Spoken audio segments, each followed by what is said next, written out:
एक गांव में किशोरी लाल नाम का आलसी ब्राह्मण अपनी पत्नी कलावती के साथ रहता था। वह ब्राह्मण बहुत आलसी था, किंतु वह आलसी होने के साथ भगवान शिव का परम भक्त भी था। किशोरी लाल दिन में यही दो काम करता था, एक उसका आलस्य और दूसरा भगवान शंकर की पूजा।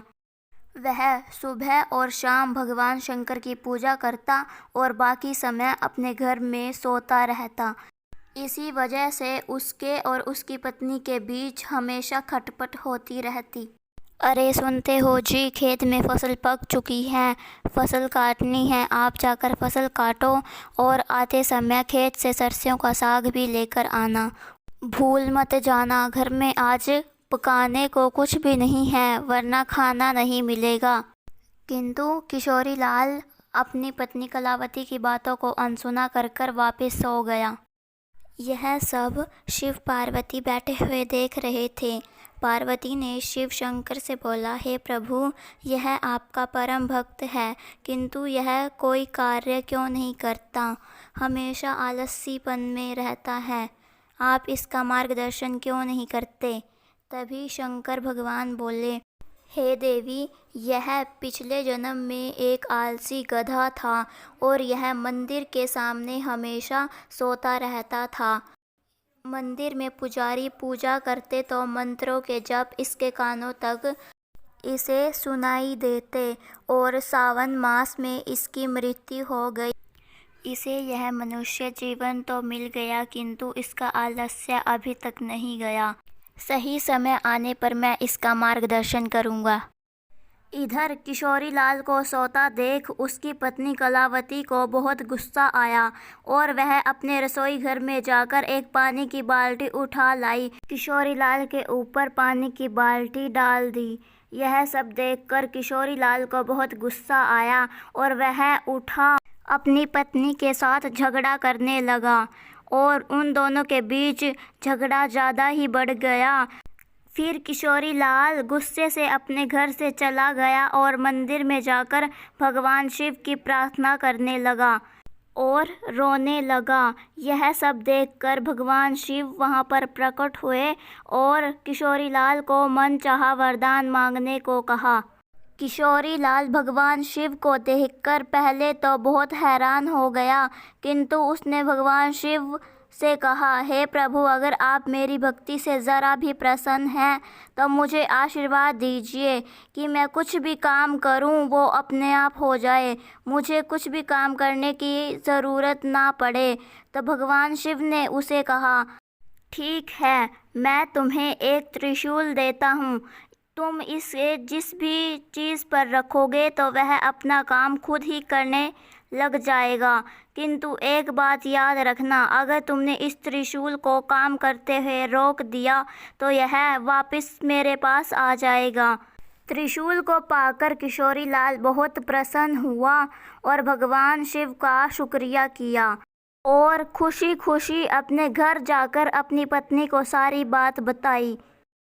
अब किशोरी लाल को स्वयं कुछ काम करने की ज़रूरत नहीं थी, क्योंकि उसके पास शिव का दिया हुआ जादुई त्रिशूल था। वह चीज़ों के ऊपर उसे रखता और काम अपने आप ही होने लगता। ऐसे ही एक दिन किशोरी लाल का चाय पीने का मन किया और वह अपने रसोई घर में गया और त्रिशूल को बर्तन में रखा और बोला, मुझे एक कप चाय बनाकर दो। तो चाय अपने आप ही बनने लगी। पतीले में दूध, पत्ती, चीनी सब कुछ अपने आप ही डलकर चाय में उबाल आ गया और किशोरी लाल के सामने एक कप चाय बनकर तैयार हो गई। वह चाय पी ही रहा था कि उसके मन में स्वादिष्ट पकवान व्यंजन खाने की इच्छा पैदा हुई और उसने थाली में त्रिशूल रखा और कहा, हे त्रिशूल, मुझे स्वादिष्ट व्यंजन बनाकर दो। किंतु वह बहुत आलसी था, इसलिए उसके मन में एक विचार और आया कि मैं अपने हाथों से ना खाऊं, सीधा मेरे मुंह में ही खाना जाए, इससे मेरे हाथ भी गंदे नहीं होंगे। त्रिशूल ने भी ऐसा ही किया। स्वादिष्ट व्यंजन उसके मुंह में ही जाने लगे। तरह तरह की मिठाइयाँ, स्वादिष्ट व्यंजन उसके मुंह में बिना रुके जाने लगे। वह भी बड़े आनंद से खाने लगा। थोड़ी देर बाद जब उसका पेट भर गया किंतु व्यंजन रुकने का नाम ही नहीं ले रहे थे, तो वह ज़ोर ज़ोर से चिल्लाने लगा। उसके चिल्लाने की आवाज़ सुनकर उसकी पत्नी वहाँ आ गई। उसकी पत्नी ने उसको रुकने को कहा किंतु उसे भगवान शंकर की बात याद आ गई। अगर उसने त्रिशूल को काम करते हुए रोका तो वह त्रिशूल हमेशा के लिए उसके पास से चला जाएगा और उसे आखिरकार त्रिशूल रोकना ही पड़ा।